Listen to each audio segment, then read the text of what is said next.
primeiro Platão, no livro A República. Então, para Platão, a liberdade é uma capacidade de autocontrole.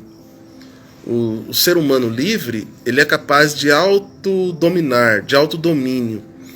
Ele é capaz de controle. Ele não é dominado por nada. Então ele consegue dominar a si mesmo e consegue dominar seus instintos, por exemplo. Ele consegue dominar as suas próprias vontades. Então veja que para Platão, em A República, a liberdade é o autodomínio, é o conseguir dominar os meus impulsos, dominar as pulsões, dominar as emoções. O ser humano é livre porque ele é capaz de autodomínio. Platão vai dizer que a república é isso, é o que é de todos.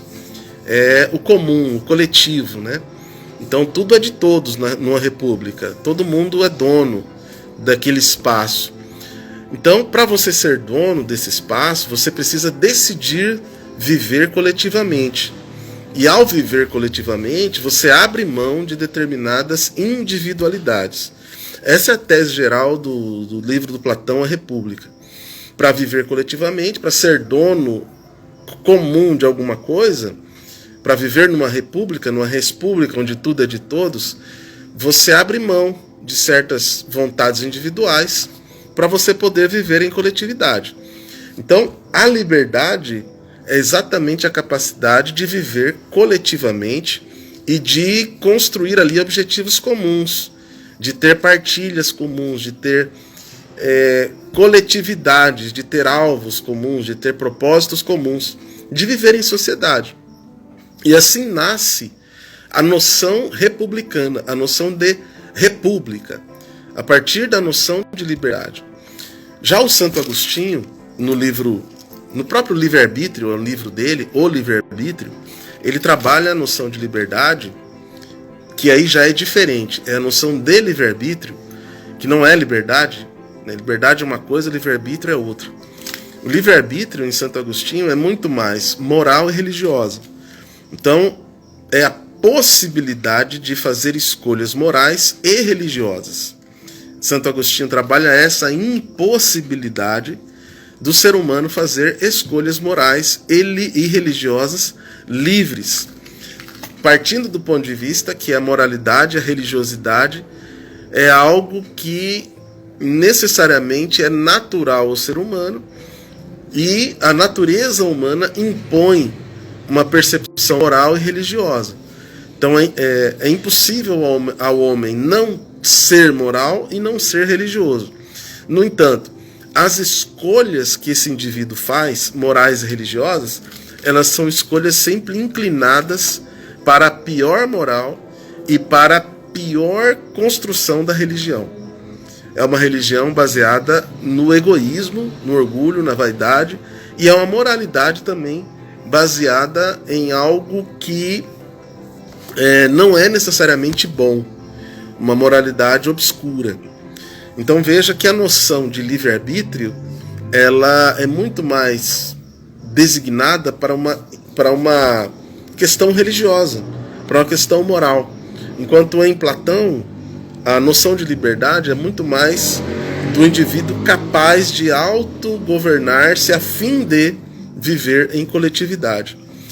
E o cara mais moderno, que trabalhou mais esse conceito na modernidade, chama-se Sartre, Jean-Paul Sartre, um filósofo existencialista.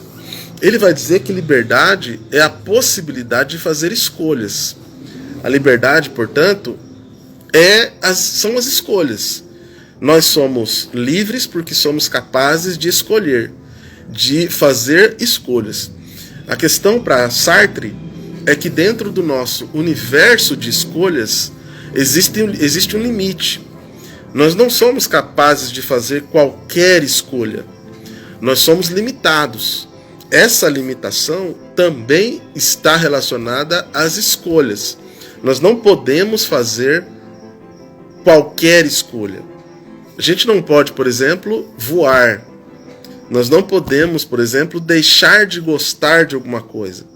Nós não podemos, por exemplo, controlar muita coisa. Portanto, mesmo essa possibilidade, essa liberdade em que Sartre trata, que é a possibilidade de fazer escolhas, esta liberdade também é limitada. Portanto, o ser humano ele não é capaz de fazer escolhas absolutas. As escolhas que fazemos, elas são relativas. Então veja que nos 3 principais teóricos que estudaram, que escreveram sobre liberdade e livre-arbítrio, nenhum deles afirma a liberdade plena, a liberdade absoluta, nenhum deles. Todos eles afirmam que a liberdade é sempre a possibilidade limitada ao universo, seja moral, seja religioso, seja coletivo.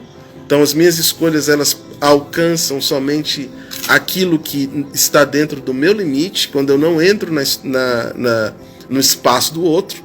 Portanto, a minha liberdade ela é limitada ao outro, a convivência seria essa noção de república.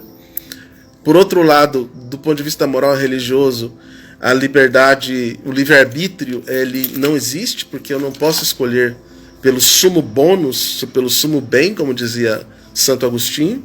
A escolha moral sempre é, o que determina a escolha moral sempre é o egoísmo, portanto não há escolha boa do ponto de vista moral e religioso. Ela sempre é inclinada para o egoísmo humano. E Sartre, e Jean-Paul Sartre é que vai dizer que a escolha, na verdade, ela é limitada ao universo de possibilidades que eu tenho enquanto ser humano. Quanto mais evoluído esse ser humano é, mais escolhas ele vai poder ter e fazer. Quanto menos evoluído ele é, menos escolhas ele terá. Mais escravo das poucas escolhas ele vai ser. Então, no universo individual, chamado cosmovisão, na cosmovisão, as nossas escolhas elas são limitadas àquilo que eu enxergo, aquilo que eu vejo, aquilo que eu percebo, a minha própria capacidade de fazer escolhas. Então, não existe liberdade. A liberdade, do ponto de vista filosófico, teológico, é algo inexistente. Primeiro, segundo Santo Agostinho, pela imperfeição. Se eu sou imperfeito, eu não posso fazer, eu não sou livre para escolher, por causa da minha imperfeição. Segundo, porque eu vivo em coletividade. Se eu sou absolutamente livre, se eu quero ser absolutamente livre, eu não posso viver em coletividade. Eu não posso me casar, eu não posso participar de grupos. Por quê? Porque participar de grupo, ter relações, implica necessariamente na limitação da minha liberdade. Eu não posso fazer o que eu quero porque existem outras pessoas também. Então eu me limito a conviver nesta res pública, nessa república, vai dizer Platão.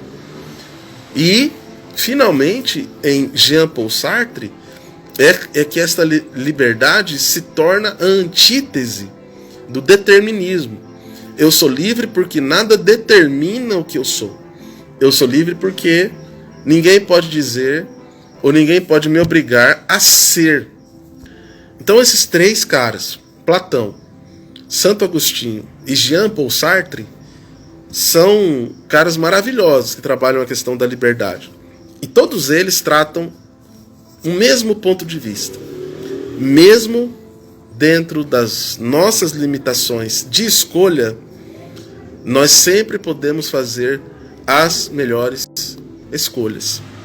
Não importa o nível que a gente tenha ou a possibilidade de escolha que se abre dentro de nós. Alguns têm mais possibilidades de escolha, outros têm menos possibilidades de escolha. No entanto, sempre podemos fazer as melhores escolhas. E sem dúvida, não podemos muitas vezes fazer a escolha que queremos objetivamente, a escolha que desejamos objetivamente. O que de fato seria o ideal, inexiste, é impossível. Nunca vai acontecer na vida de ninguém. Mas dentro das nossas possibilidades, sempre haverá a possibilidade de fazer a melhor escolha possível.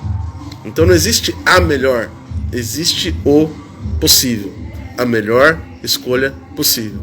Dentro do nosso universo, dentro da nossa cosmovisão, dentro das nossas possibilidades de escolhas, podemos escolher pelas melhores.